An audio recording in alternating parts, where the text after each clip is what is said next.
나는 수많은 사람을 만나 그들을 힘들게 하는 여러 가지 심리적 변수에 관한 이야기를 나누었다. 그러면서 언젠가부턴가 한 가지 대단히 흥미로운 사실을 알게 되었다. 바로 우린 누구나 자신의 나르시시즘이 상처 입을 때 가장 괴로워한다는 사실이었다. 즉 우린 누구나 자신이 세상의 중심이 되어 모든 사람으로부터 인정받고 사랑받아야 한다는 소망을 갖고 있다는 것.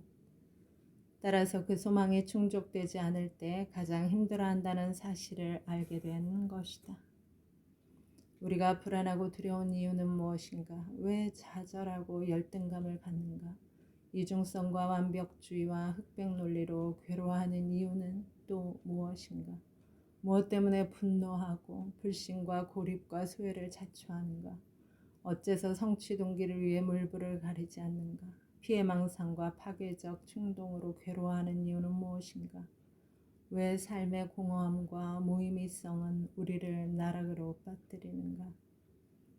어느 때 우리는 나 자신이 아닌 마치 속이 텅 빈 유령 같은 느낌을 갖는가? 이 세상에 내가 중심적인 존재라고 느낄 때 소중한 존재로 존중받고 사랑받고 있으며 내가 원하는 것을 원하는 순간에 원하는 만큼 가질 수 있을 때 우리는 그런 끔찍한 질문들로 괴로워하지 않는다. 한마디로 말해서 나르시시즘이 완벽하게 충족되는 순간 우리는 안도하며 비로소 마음의 평화를 얻는다. 그리고 온전히 나 자신으로 충만한 느낌을 갖는 것이다. 우리 모두 각자 내 삶의 리더다. 리더로서 내가 원하는 방향으로 내 인생을 이끌어갈 의무와 책임이 있다. 행동 하나에도 언제나 수많은 복합적인 동기가 작용하는 법이다. 그리고 그 대부분은 나르시시즘에서 비롯된다. 인간은 자신이 존재하고 있음을 지켜보는 누군가가 없다면 존재하지 않는 거나 마찬가지다. 우리가 내뱉는 말도 누군가가 이해할 수 있을 때까지는 아무런 의미를 갖지 못한다. 좋은 것과 나쁜 것을 함께 받아들이지 않으면 하나님이 내 삶을 위해 마련한 계획을 수행할 수 없다.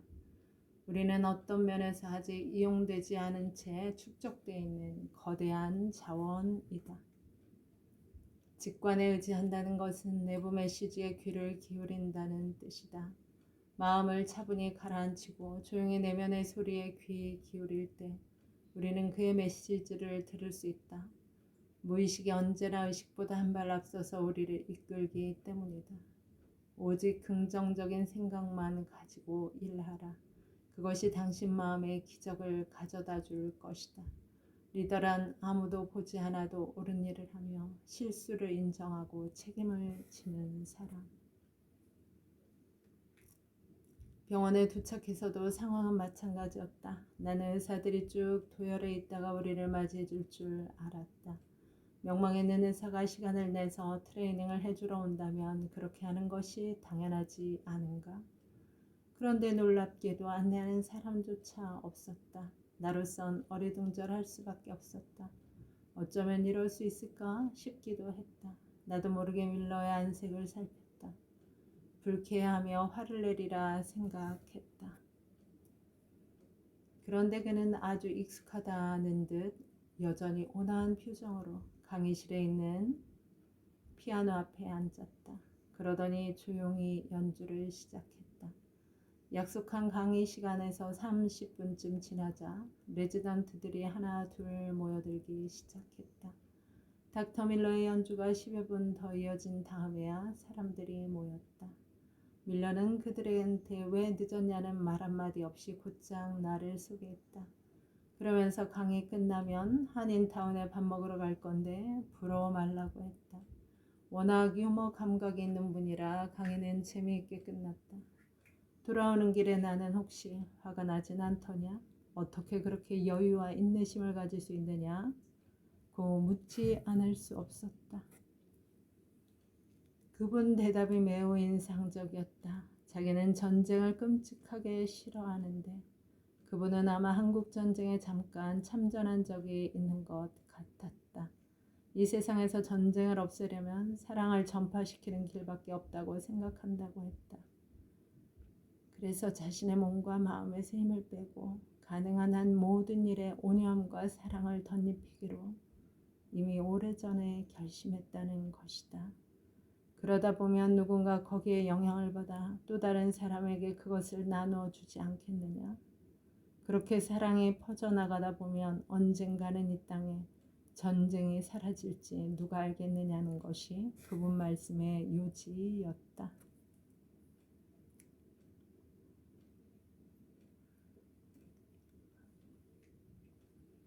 살아가면서 그날 닥터 밀러가 들려준 말씀을 떠올릴 때가 종종 있다. 몸과 마음에 힘이 잔뜩 들어가 자만심으로 똘똘 뭉친 사람을 만나면 의례 닥터 밀러가 생각난다. 반대로 운 좋게 닥터 밀러처럼 온유하고 관대하고 유머 감각까지 갖춘 사람들을 만날 때도 덜어 있다. 그럴 때면 나는 감사하며 그날의 기억을 떠올리곤 한다. 대화를 나눌 때 사람들은 내 얘기만 듣는 것이 아니다. 내가 보내는 언어적 신호들도 읽는다. 내가 어떤 진전을 이루었는지 그대가 물었지. 난 이제 막 나 자신의 친구가 되기 시작했다네. 자신만의 스토리 만들기. 만약 누군가에 대해 알고 싶다면 그의 마음 가장 깊숙한 곳에 있는 진짜 스토리가 무엇인지 물어보라. 우리 인간은 결국 하나의 스토리이기 때문이다. 완벽주의자가 되지 마라. 그것은 저주이자 긴장이다.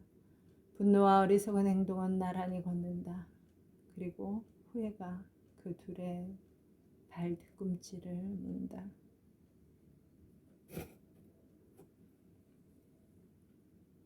프로이드 역시 분노를 가장 문제가 많은 인간 본성 중 하나로 여겼다. 타나토스, 즉 자기 파괴의 심리도 분노와 좌절감에서 비롯된다. 인간의 성장을 지켜보는 것은 경이로운 일이다. 유기체는 자신이 유지되기 위해 변화할 수밖에 없다고 결론 내릴 때만 변화한다. 집이란 내가 그곳에 가야만 할 때 너를 맞아주는 곳이다.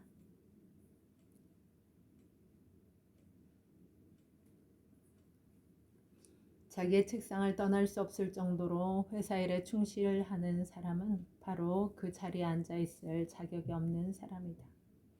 내가 무엇을 간절히 원할 때는 내 속에 있는 궁극적인 나르시시즘이 가장 극대화하는 순간이다.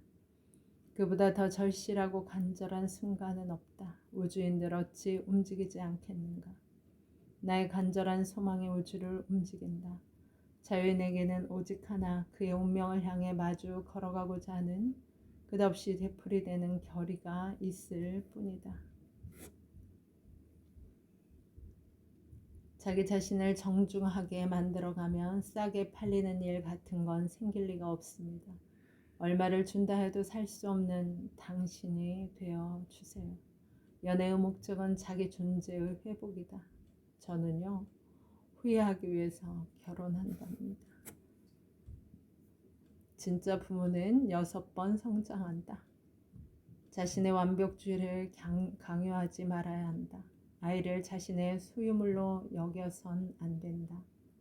아이를 통해 자신의 열등감을 보상하려고 하지 말아야 한다. 남의 이목을 기준으로 삼지 말고 아이의 양육은 부모 양쪽이 함께 맡아야 하며 과잉보호하지 말아야 한다. 삶 속에서 건강한 나르시시즘을 보여주라. 아이도 그것을 역할 모델로 삼아 성장한다. 리더들 중에는 일정한 자리에 오르고 나면 새로운 것을 받아들이는데 어려움을 느끼는 사람들이 있다. 첫 번째 이유는 역시 익숙한 패턴을 버리지 못하기 때문이다. 뭔가 색다르고 새로운 요소가 도움이 된다는 것은 안다. 그것을 받아들여야 한다는 것도 모르지 않는다. 그런데도 행동으로 옮기지 않는 것은 익숙한 패턴에서 벗어나지 못해서다. 두 번째 이유는 누가 그것을 받아들이라고 얘기하면 그것을 자기 권위에 대한 도전으로 여기기 때문이다.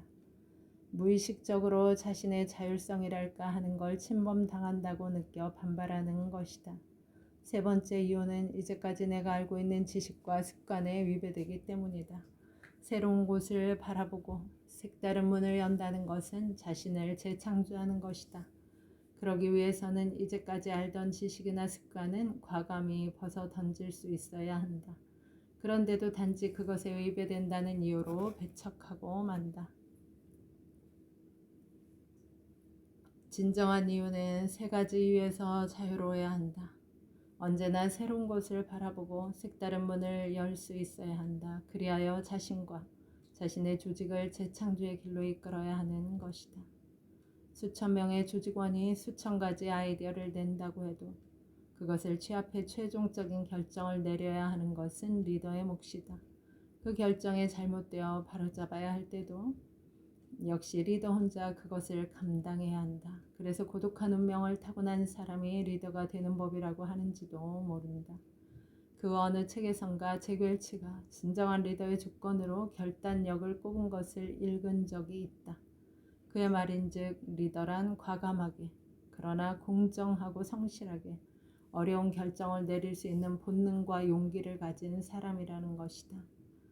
나 자신 역시 결정의 어려움을 뼈저리게 느끼고 난 터라 그의 말에 전적으로 수긍이 갔다.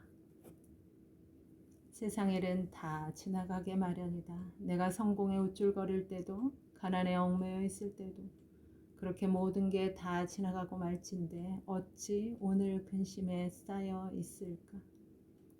외향적인 사람은 정신적 에너지 충족을 밖에서 구한다. 계속해서 사람들과 어울리며 이벤트를 만드는 것이 그에게는 즐겁다. 행여 기분이 우울할라치면 재빨리 운동을 하든가 사람들을 만나 떠들썩하게 보낸다. 문제가 생겨도 그것을 깊이 생각하기보다 행동으로 해결하려고 한다. 문제의 원인을 남의 탓으로 돌리는 경우도 많다. 내향적인 타입은 에너지를 내면에서 찾는다. 스트레스를 받아도 책을 읽든가 음악을 듣든가 하면서 혼자서 해결하려고 한다. 문제가 생기면 그것이 자기 탓이라고 생각해 우울해하며 힘든 시간을 보낸다. 가장 좋고 바람직한 것은 외향적 에너지와 내향적 에너지가 균형을 이루는 것이다. 하지만 그런 사람은 거의 없다. 균형이 맞으려면 5대5 비율이 돼야 하는데 그런 경우는 거의 없기 때문이다. 그렇다고 100% 외향적, 내향적인 사람도 없다. 대개는 8대2 또는 7대3 정도의 비율로 외향적인 쪽에 가깝거나 내향적인 쪽에 가깝기 마련이다. 6대4 정도의 비율로 아슬아슬하게 균형을 맞추는 사람도 덜어 있기는 하다. 하지만 매우 드물다고 봐야 한다. 극도로 내향적인 리더는 사람들에게 알려지는 것도 싫어해서 인터뷰도 하지 않고 거의 은둔자처럼 지내기를 좋아한다.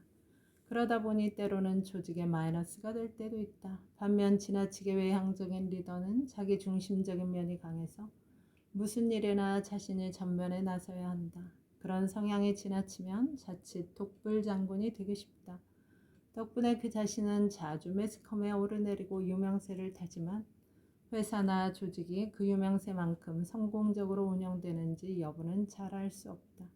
결국 극도로 내향적이거나 외향적인 두 경우 모두 문제가 있는 셈이다. 따라서 그 중간 어디쯤에서 접점을 찾는 길밖에 없다. 내향적인 타입은 외향적인 데서, 외향적인 타입은 내향적인 데서 내게 필요한 분량만큼 정신적 에너지를 충전하기 위해 애써야 하는 것이다.